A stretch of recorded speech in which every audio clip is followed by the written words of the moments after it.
Hello friends, good morning. आज आप सभी का स्वागत है इस वीडियो में। दोस्तों, आज हम करने वाले हैं एनालिसिस JSW इस्पात स्पेशल प्रोडक्ट। इस कंपनी का एनालिसिस करने वाले हैं और देखने वाले हैं कि ये कंपनी इन्वेस्टमेंट के लायक है कि नहीं, और क्या आप इसमें इन्वेस्टमेंट कर सकते हैं कि नहीं। मैं अपना ओपिनियन भी आपको बताऊंगा आगे वीडियो में, पर अभी हम इसके कुछ डिटेल्स देख लेते हैं। कंपनी का क्या परफॉर्मेंस चल रही है, अभी तक कंपनी ने कितना ग्रोथ लिया है, क्या चीज़ें चल रही हैं, तो पहले वो देख लेते हैं।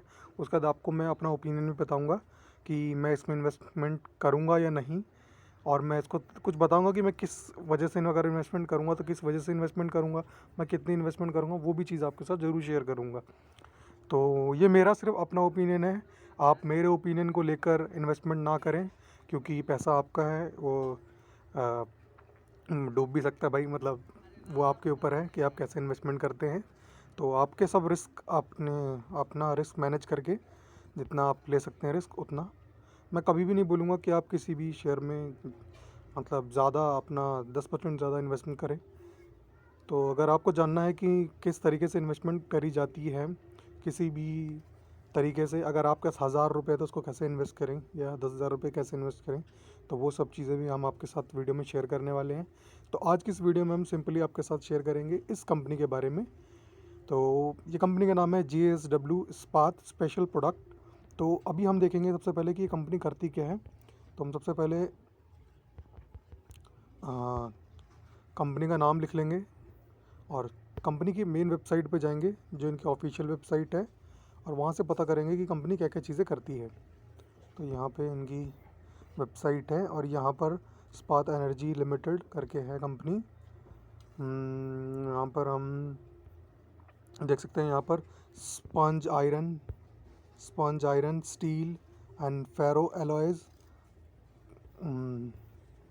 मतलब बेसिकली ये स्टील एनर्जी, मतलब ये काफ़ी सारे डाइवर्सिफाइड है, मतलब काफ़ी सारी चीज़ों में काम करती है। सीमेंट भी करती है, सीमेंट में भी है, इंफ्रास्ट्रक्चर में भी है, एनर्जी में भी है और स्टील भी है। मतलब इनका काम पूरा एक्सपेंशन, मतलब काफ़ी सारी चीज़ें एक साथ ये हैंडल करती है कंपनी। तो अभी हम कुछ डिटेल देख लेते हैं कि और क्या क्या चीज़ें टोटल। आप अगर दोस्तों आपको भी इसको कंपनी को अच्छे से एनालिसिस करना है, मैं सिर्फ ओवरव्यू आपको बताऊंगा, और मैं सिर्फ ये आपको बता रहा हूँ कि ये कंपनी किस सेक्टर में है। मैं आपको पूरा डिटेल में नहीं बता रहा हूँ कि हर एक सेक्टर में वो स्पंज आयरन क्या होता है, स्टील कैसे बनता है, वो सारी चीज़ें मैं नहीं इसमें डिस्कस करने वाला हूँ। मैं सिर्फ आपको ये बताने वाला हूँ कि ये कंपनी इस सेक्टर में काम करती है। तो ये स्टील आयरन इंडस्ट्री से रिलेटेड कंपनी है। तो अभी हम यहाँ पर प्रोडक्ट में देख सकते हैं आप, ये मेन इनका स्टील इनका मेन बिजनेस आयरन है, और ये JSW न्यू स्टील, ये भी इनका कुछ प्रोडक्ट ही का नाम है। तो ये हो गई कंपनी के ओवरव्यू, मतलब कंपनी के बारे में कि कंपनी क्या क्या चीज़ें करती है। और कंपनी के अगर हम बात करें कि कंपनी कहाँ से है, तो वहाँ पर यहाँ पर कॉन्टेक्ट अस में यहाँ पे देख सकते हैं आप, इनका एक ऑफिस है वो मुंबई में है। तो आप चाहे तो इनको कॉल करके भी सारी डिटेल्स इनसे ले सकते हैं। बाकी आप वेबसाइट से भी बात कर सकते हैं, वेबसाइट से भी देख सकते हैं क्या क्या चीज़ें कैसे हैं, और इनका पूरा देख सकते हैं कि कितना इनका टोटल ओवरऑल इनके ग्रुप का JSW जो पूरा ग्रुप है उसका ओवरऑल US, मतलब 13 US बिलियन डॉलर्स अराउंड इनका टोटल वर्थ है, या मार्केट कैप कह सकते हैं आप। और यहाँ पर इनका बेसिकली किन किन चीज़ों में काम करते हैं, energy, infrastructure, cement, ventures and sports related चीज़ों में काम करते हैं। हाइड्रो ऑपरेटर्स, बहुत सारी अलग अलग चीज़ें आपको डिटेल में एनालिसिस करनी पड़ेगी, पढ़ना होगा क्या क्या चीज़ें। अगर आप इंटरेस्टेड हैं तो इसको पढ़ना होगा, पर मैं आपको अभी क्विक बता रहा हूँ। तो यहाँ पर ये सारी चीज़ मैंने पढ़ ली है, देख लेते हैं प्रमोटर्स के रिलेटेड। चलिए, अब ये हो गई कंपनी ओवरव्यू की बात। अब हम जाएंगे कंपनी के फाइनेंशियल्स पे और देखेंगे कि क्या कहती है कंपनी की बैलेंस शीट, कितना की कंपनी के अर्निंग्स हैं, और कैसी चल रही है कंपनी अभी। तो अभी हम सबसे पहले जाएंगे शेयर प्राइस में, क्योंकि एक सिंपल हिसाब पहले हम शेयर प्राइस से लगा सकते हैं कि कंपनी के साथ में मतलब कैसे कैसे कंपनी चल रही है। तो कंपनी की शुरुआत जो लिस्टिंग है वो NSE में लिस्टिंग है, वो अक्टूबर 2020 की है, जो 18 रुपीज़ से लिस्ट हुई थी, और फिर कंपनी 61 रुपीज़ का हाई बनाया था, और वो बनाया था 14 मई को 2021 को ही। और आज 14 दिसंबर है, 14 दिसंबर के दिन आज इसका जो प्राइस चल रहा है वो 37 चल रहा है। अराउंड 37 चल रहा है। तो अभी हम चलते हैं कंपनी के बैलेंस शीट पर। तो कंपनी का बैलेंस शीट हम खोल लेते हैं।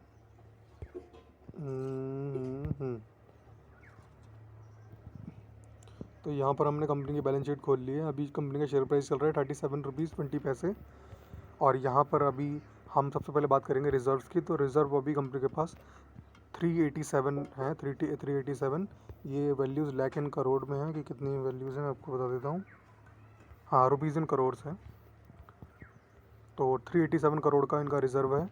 पर आप ध्यान देंगे तो पिछले जो मंथली जो चल रहा है, मतलब एनुअली जो चल रहा है, उसमें कंपनी के जो रिज़र्व्स हैं वो माइनस थे।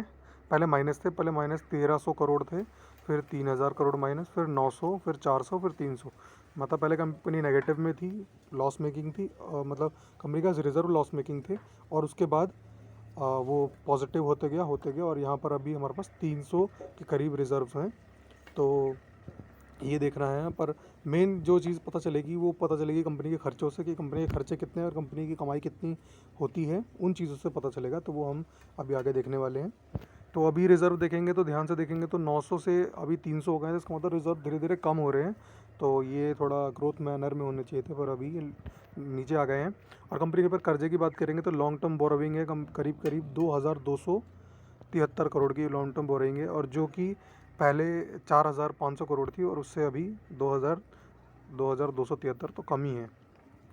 और पहले कंपनी का शॉर्ट टर्म बोरोइंग 1800 करोड़ था, अभी 200 करोड़ है। इसका मतलब इन पैरामीटर में भी कंपनी अपना बोरोइंग मतलब कर्जा अपना कम करती जा रही है।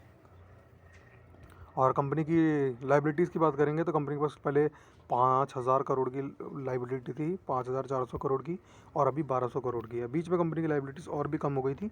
पर मेन चीज़ लाइबिलिटीज़ का ये है कि उसको किस पर्सपेक्टिव में हो, कि जितनी लाइबिलिटीज़ हैं, और मेन जो चीज़ है, जितनी लाइबिलिटीज़ है 1200 करोड़ की लाइबिलिटीज़ है, तो कम से कम इससे डबल, मतलब 2400 करोड़ से ज़्यादा की इनकी एसेट होनी चाहिए। वो तो मतलब एक मैनर मानी जाती है कि अच्छी ही है। तो यहाँ पर अभी हम देखेंगे तो कंपनी के एसेट हैं वो 1500 करोड़ के एसेट हैं। तो कंपनी के एसेट 1500 करोड़ के हैं और लाइबिलिटीज़ हैं 1200 करोड़ की। तो मतलब ऐसा नहीं कहेंगे कंपनी बेकार है, ऐसा इससे ये नहीं माना जाता, क्योंकि अब ये चीज़ देखना ज़रूरी है कि कंपनी प्रॉफिट जनरेट कर रही है कि नहीं। कंपनी ने कर्जा लिया उसका ये मतलब नहीं कंपनी बेकार है, ऐसा कुछ नहीं है। कंपनी उस जो पैसा है उस पैसे का कैसे यूटिलाइज़ कर रही है, वो चीज़ मेन देखने वाली है।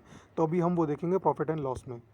तो सबसे पहले अब हम जाएंगे प्रॉफिट एंड लॉस हम देखने के लिए हम यूज़ करेंगे टिकर टेप का। तो यहाँ पर हम सबसे पहले देखने वाले हैं कि कंपनी की, तो यहाँ पे आप देख सकते हैं कंपनी अभी एक शॉर्ट ओवरव्यू है। यहाँ पे 2018 में कंपनी को 1 करोड़ का लॉस हुआ था, फिर 2019 में 3 करोड़ का, फिर 2020 में 0.49, और 2021 में अभी कंपनी प्रॉफिट में है। तो अभी हम ये देखेंगे, मेन बात प्रॉफिट में रहना नहीं है, मेन बात है प्रॉफिट्स को कंटिन्यूस ग्रो करना है, कि प्रॉफिट हमेशा बढ़ते रहें। तो उस मैनर में चलती है कंपनी तो ज़्यादा अच्छा रहता है। और यहाँ पर अभी हम देख सकते हैं होल्डिंग ट्रेंड देखते हैं पहले, कि कंपनी की जो प्रमोटर होल्डिंग है वो कैसी है। तो पहले कंपनी का प्रमोटर होल्डिंग 74% की थी, जो कि 74% आता है, 70 से नीचे रहनी चाहिए, नहीं तो कंपनी को 2-3 साल का टाइम मिलता है ऑफर फॉर सेल होता है। उन सब चीज़ों पर भी बाद में डिस्कशन करेंगे। पर अभी कंपनी के प्रमोटर होल्डिंग पहले थी 74 2020 दिसंबर में, और अभी सितंबर 2021 में कंपनी की प्रमोटर होल्डिंग है करीब 53% के अराउंड है, देख सकते हैं।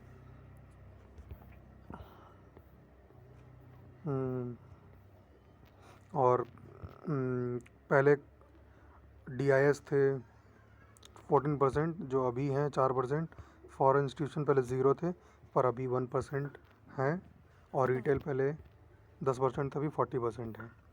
तो कंपनी के जो मालिक हैं वो उन्होंने काफ़ी अच्छे अपने शेयर्स बेचे हैं 74% से 53%। पर इससे ये नहीं माना जाता कि कंपनी बेकार हो गई है, ऐसा कुछ, क्योंकि प्रमोटर्स को भी पैसों की ज़रूरत होती है, तो वो बेच सकते हैं भाई, बाद में वो ख़रीद भी सकते हैं।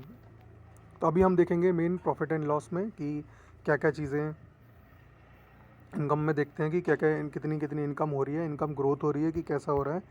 तो पहले कंपनी की पहले 2012 में कंपनी 200 करोड़ के करीब कमाती थी, 200 करोड़, 222 करोड़, फिर 37 करोड़, फिर माइनस में आ गई कंपनी, और फिर यहाँ पे माइनस माइनस माइनस में आ गई, और फिर अभी 2021 में 210 करोड़ का प्रॉफिट कंपनी जनरेट कर रही है। पर अगर आप ईयरली ऊपर देखें, वो टोटल रेवेन्यू देखें, तो पहले 2000 थे, फिर 2000 मतलब 2100 हो गए, फिर 2300 हो गए, 3300 मतलब 3300 3300, और फिर उसके बाद 1900 मतलब फिर डाउन हो गया, और फिर यहाँ पर 3000, फिर 2000, और फिर अभी 4500। मतलब कंपनी के रेवेन्यू ओवरऑल ग्रोथ भी ले रहा है, पर यहाँ पर कंपनी की जो अर्निंग्स है वो अभी पिछले टाइम की अर्निंग्स को भी अभी बीट नहीं कर पाया है।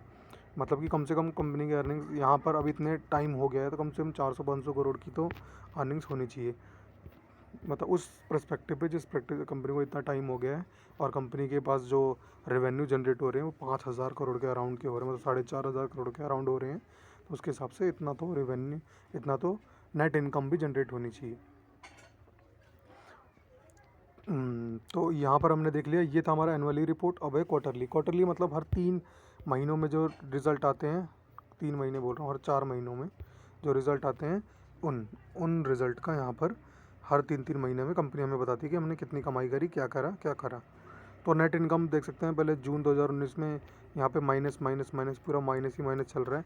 फिर 2020 में देख सकते हैं 241 करोड़ का नेट इनकम हुई थी सितंबर 2020 में। इसके बाद 93, मतलब अभी कंपनी टोटल पॉजिटिव चल रही है। पर सितंबर नेट इनकम सितंबर में देख सकते हैं आप -36 करोड़ की लॉस हुआ है। तो अभी आप समझ सकते हैं कि पहले कंपनी ठीक ठाक चल रही थी। मतलब यहाँ पर मतलब एक ऐसा है कि कंपनी का कोई एक मतलब वो फिक्स नहीं है कि कंपनी एक ग्रोथ ले रही है या कंपनी मतलब अपना प्रॉफिट है वो हर टाइम जनरेट कर रही है। शायद वो ड्यू टू कोविड की वजह से भी हो सकती है, कैसी सिचुएशन की वजह से। पर ये कंपनी थोड़ा वॉलेटाइल कंपनी है, मतलब ये छोटी कंपनी है, स्मॉल कैप अराउंड की कंपनी है। मैं इसका मार्केट कैप देख के बता दूंगा आपको, एक सेकेंड।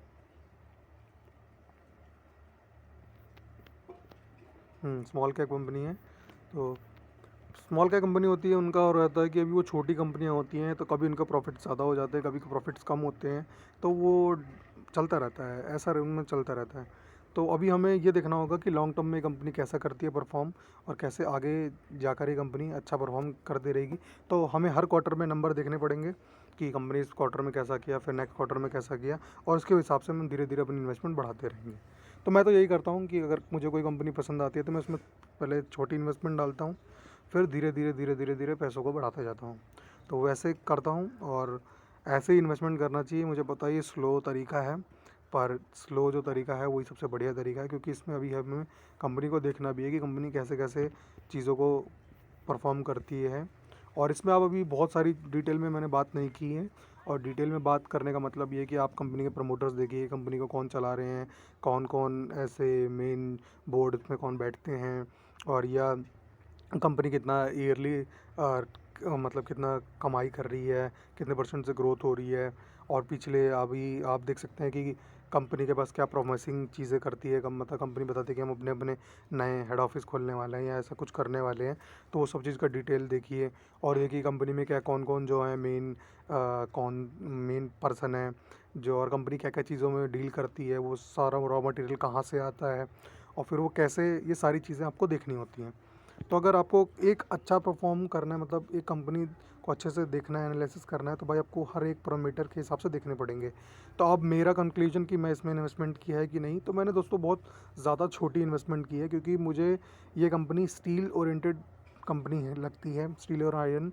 और मेन इसमें है कि अभी स्टील और आयरन सबका ही लो चल रहा है, मतलब उतना अच्छा परफॉर्म नहीं कर रहे हैं। पर ये है कि एक छोटी इन्वेस्टमेंट है। बाकी अगर आप इससे भी अच्छी कंपनी देख सकते हैं, वो टाटा स्टील है, उसमें ज़्यादा अच्छी कंपनी, मतलब उसमें ज़्यादा अच्छा आपको ग्रोथ भी अच्छी है। पर वो कंपनी बहुत ज़्यादा मैच्योर कंपनी है, मतलब मैच्योर का मतलब बहुत ज़्यादा बड़ी कंपनी है। पर अभी भी इन्वेस्टमेंट है, ऐसा कोई बात नहीं है, आपकी इन्वेस्टमेंट ठीक ठाक ग्रोथ हो जाएगी। पर अगर स्टील सेक्टर में चाहते हैं तो ये भी मतलब कोई इतना ज़्यादा खास कंपनी नहीं है, पर इसमें आप छोटी इन्वेस्टमेंट करके आगे बढ़ सकते हैं। बाकी कंपनी जैसा ग्रोथ करे उसके साथ साथ कंपनी के साथ साथ चलते रहेंगे। तो अगर आपको मेरी इन्वेस्टमेंट एडवाइस अच्छी लगी हो, आप अपने जो भी आपके पास इन्वेस्टमेंट के लिए जिनसे भी आप बात करते हैं उनसे आप बात कर सकते हैं इस कंपनी के रिगार्डिंग। और अगर आपको मेरी एडवाइस अच्छी लगी है तो दोस्तों मैं कोई शेयर मार्केट का गुरु या ऐसा कुछ नहीं हूँ भाई। मैं बस ये कि अपना जो रियल मैं जो सोचता हूँ कि भाई ये कंपनी है, इस कंपनी के बारे में मेरा क्या ओपिनियन है, तो मैं आपके साथ वो शेयर करता हूँ। तो अगर आपको ये मेरा ओपिनियन या पसंद आया हो और इस कंपनी की एनालिसिस आपको पसंद आई हो तो इस वीडियो को लाइक कीजिएगा। और ऐसी और वीडियो बनाने के लिए अगर आप मतलब आप किसी और टॉपिक पे कोई और कंपनीज़ के ऊपर एनालिसिस चाहते हैं कि मैं एनालिसिस करूं तो मैं ज़रूर से करूंगा। और आपको एक डेप्थ में बता सकता हूं कि मैं क्या क्या चीज़ें सोच रहा हूं, कैसे कैसे इन्वेस्टमेंट करूंगा। तो मेरा इन्वेस्टमेंट की अभी ये स्ट्रैटेजी रहेगी, इसमें थोड़ा थोड़ा इन्वेस्टमेंट करेंगे और जैसे जैसे कंपनी ग्रोथ करती जाएगी और उसके साथ साथ कंपनी में आगे बढ़ते रहेंगे। बाकी कंपनी का ये भी देखना ज़रूरी है कि कंपनी आगे इन चीज़ों में कैसे आगे बढ़ती है और इतना बड़ा कंपटीशन है, इतने सारे कॉम्पिटिटर्स हैं, उनके साथ कैसे डील करती है और कैसे कंपनी आगे बढ़ती है। तो मेन बेसिकली मैं शेयर प्राइस देखकर आपको नहीं बता रहा हूँ कि 37 रुपीज़ है तो आ जाकर पैसे लगा दो, पैसे बढ़ जाएंगे, ऐसा नहीं। आपको बस ये देखना है कि ये 37 है, ये तो ठीक है, अभी काफ़ी लो पे चल रहा है। अभी इसको ध्यान से भी देखेंगे तो हम 37% इसका मैक्सिमम देखते हैं, मैक्सिमम तो अभी काफ़ी लो चल रहा है। वैसे इसका लो तो 19 रुपीज़ 16 रुपीज़ अराउंड है और अभी लो के अराउंड ही चल रहा है, मतलब इन्वेस्टमेंट लायक है, ऐसे कोई प्रॉब्लम नहीं है। पर आपको कितना टाइम लगेगा और कितनी सारी चीज़ें कैसे कैसे कंपनी ग्रो करती है वो चीज़ें हैं। मैं तो कभी नहीं बोलूँगा कि आप इसमें अपना सारा पैसा लगाएं, एक छोटी सी इन्वेस्टमेंट डालें और वो इन्वेस्टमेंट भी काफ़ी बड़ी ग्रो हो सकती है। तो उम्मीद है दोस्तों आपको ये वीडियो पसंद आएगी। तो वीडियो पसंद आए तो वीडियो को लाइक कीजिएगा, चैनल को सब्सक्राइब कीजिएगा। फिर मिलते हैं नई वीडियो में, जब तक के लिए आपका ये वीडियो देखने के लिए बहुत बहुत धन्यवाद।